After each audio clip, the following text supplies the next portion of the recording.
পঢ়া শুনাৰ ক্ষেত্ৰত শাৰীৰিক অক্ষমতা কেতিয়াও বাধা বা হেঙাৰ হ'ব নোৱাৰে আৰু আজি তাৰে এক নিদৰ্শন দাঙি ধৰিছে বৰপেটা ৰোডৰ এগৰাকী ছোৱালীয়ে। হয়, আজি মই উপস্থিত আছোঁ বৰপেটা ৰোডৰ আজাদ নগৰত আৰু মই যিটো ঘৰত উপস্থিত আছোঁ এই ঘৰৰ এগৰাকী ছোৱালী শামছুন নেহাৰ যাৰ নাম। তেখেত জন্মৰ পৰা মুখেৰে মাত দিব নোৱাৰে আৰু কাণেৰেও নুশুনে, কিন্তু আজি সদ্য ঘোষিত হাইস্কুল শিক্ষান্ত পৰীক্ষাৰ ফলাফলত তেখেতে 68% নাম্বাৰ লাভ কৰি গোটেই বৰপেটা ৰোডৰ কাৰণে সুনাম কাঢ়িয়াই আনিবলৈ সক্ষম হৈছে। আজি পোনপটীয়াকৈ আমি তেখেতৰ দেউতাকৰ পৰা এই বিষয়ে দুআষাৰ জানিবলৈ চেষ্টা কৰিম।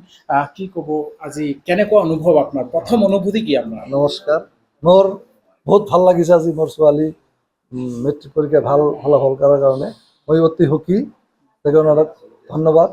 তেওঁৰ লগতো ছোৱালীজনীতো ঘৰত নাথাকে, ক্লাছ 3ৰ পৰা গুৱাহাটীত কাহিলীৰ পৰা এডমিশ্যন দিছিলোঁ, তাতেই থাকে, হোষ্টেলত থাকে। আমি বিচাৰি একো কৰিব পৰা নাই, যি হোষ্টেলত থাকিছে সেই স্কুলৰ শিক্ষক শিক্ষয়িত্ৰী ধন্যবাদ দিছোঁ, তাহাঁতক কেনেকৈ পঢ়াইছে তাৰ কাৰণে এইখিনি কৰিব পাৰিছে। এইখিনিয়ে। তেখেতে জন্মৰ পৰা জন্মৰ পৰা কাণত নুশুনে, জন্মৰ পৰা কথা ক'ব নোৱাৰে। আজি কেনেকুৱা লাগিছে, কেনেকুৱা আজি মোৰ বহুত আনন্দিত, বহুত ভাল লাগিছে। ভৱিষ্যতে তাই কি হ'ব বুলি তেনেকুৱা কিবা ভৱিষ্যতে সি এয়াৰপৰ্টৰ পাইলট হ'ব খোজে, প্লেনৰ। এই একচুৱেলি জন্মৰ পৰাই কথা ক'ব নোৱাৰে, জন্মৰ পৰা কথা ক'ব নোৱাৰে। ধন্যবাদ। এয়া আপোনালোকে ছোৱালীজনীৰ দেউতাকৰ মন্তব্য শুনা পালে।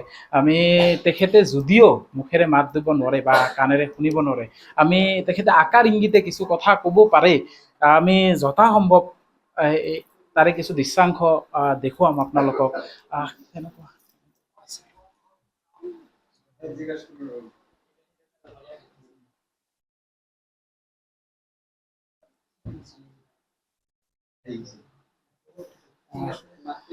হয়, তেখেতৰ মাতৃ আছে আমাৰ সৈতে, তাৰ পৰা কিছু জানিম।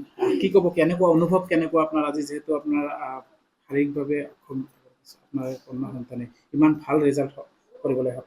মোৰ ভাল লাগিছে, আজি এনেকুৱা ভাল ফলাফল ৰিজাল্ট কৰিছে, মোৰ বহুত ভাল লাগিছে। আমি যিহেতু তেওঁৰ ভাষা হয়তো সম্পূৰ্ণভাৱে বুজিব নোৱাৰোঁ, বা আপুনি তেওঁৰ মাতৃ হয়তো সম্পূৰ্ণ কথা বুজিব লৈছে, তেওঁ যিখিনি আকাৰ ইংগিতে যিখিনি কথা ক'লে আপুনি অলপ ক'ব নেকি? তাই ক'লে মই পঢ়ি ডাঙৰ মানুহ হ'ম আৰু ভৱিষ্যত ইয়াতকৈ ভালকৈ পঢ়িম, মই ডাঙৰ মানুহ হ'ম, এনেকুৱা এটা ভাবি কৈছে যে তাই মই এৰোপ্লেনৰ পাইলট হ'ম। জন্মৰ পৰা এনেকুৱা কথা নকয়, কাণত নুশুনে। ধন্যবাদ।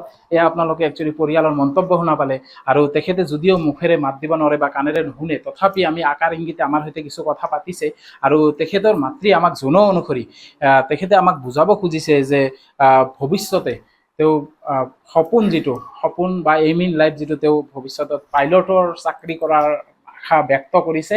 আৰু আজি আমি তেখেতৰ ঘৰত উপস্থিত থাকি নথৈ আনন্দিত হৈছোঁ, আৰু আমিও শুভেচ্ছা জ্ঞাপন কৰিছোঁ যাতে ভৱিষ্যতে তেওঁৰ যিটো আশা সেয়া পূৰণ হওক।